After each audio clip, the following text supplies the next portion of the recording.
I am Dawn Gilpin. I'm an assistant professor of public relations and social media at the Walter Cronkite School of Journalism and Mass Communication at Arizona State University.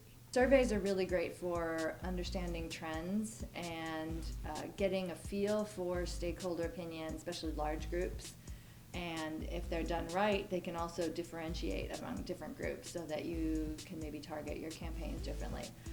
Content analysis can give you a better understanding of your client or your organization's messaging strategies and give you some ideas of how you can fix that. Experiments can be good ways of testing the viability of messages or slogans or other major campaign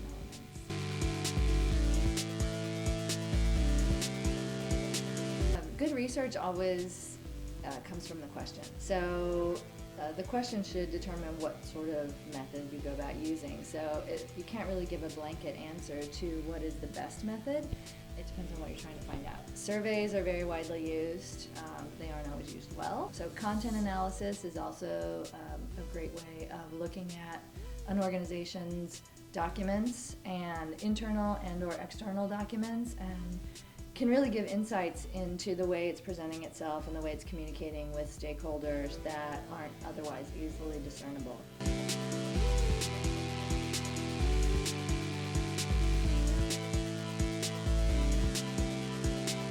I think there are two ways in which the social media world has had an impact on quantitative research.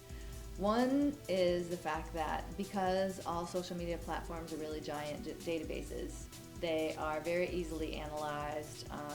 That's one of the great advantages and disadvantages of them for users and researchers, that everything is there and can be looked at and counted and aggregated maybe in unexpected ways.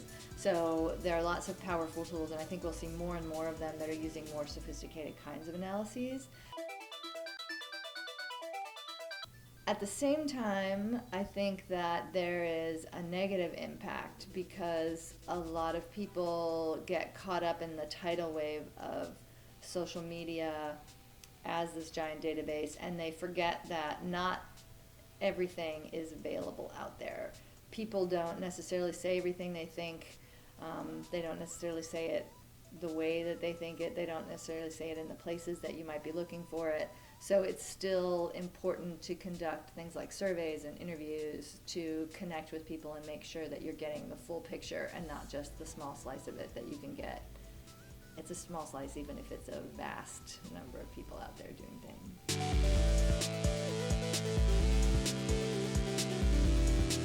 And I think the important thing is to be where the people you want to reach are.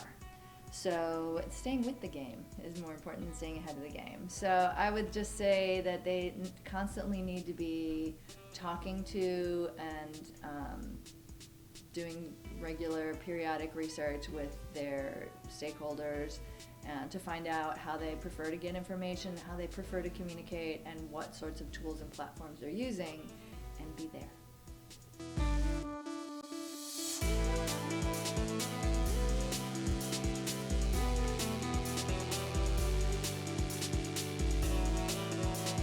People get caught up in details. They tend to ask a lot of things that maybe are not relevant, but always keep your eye on the ball. So just like when you're planning a campaign, you need to have your goals and objectives firmly in place so that everything that you plan is aimed in that direction. The same thing is for research. Make sure you have a really clearly defined research goal and that all of your questions and all of your methods are headed in that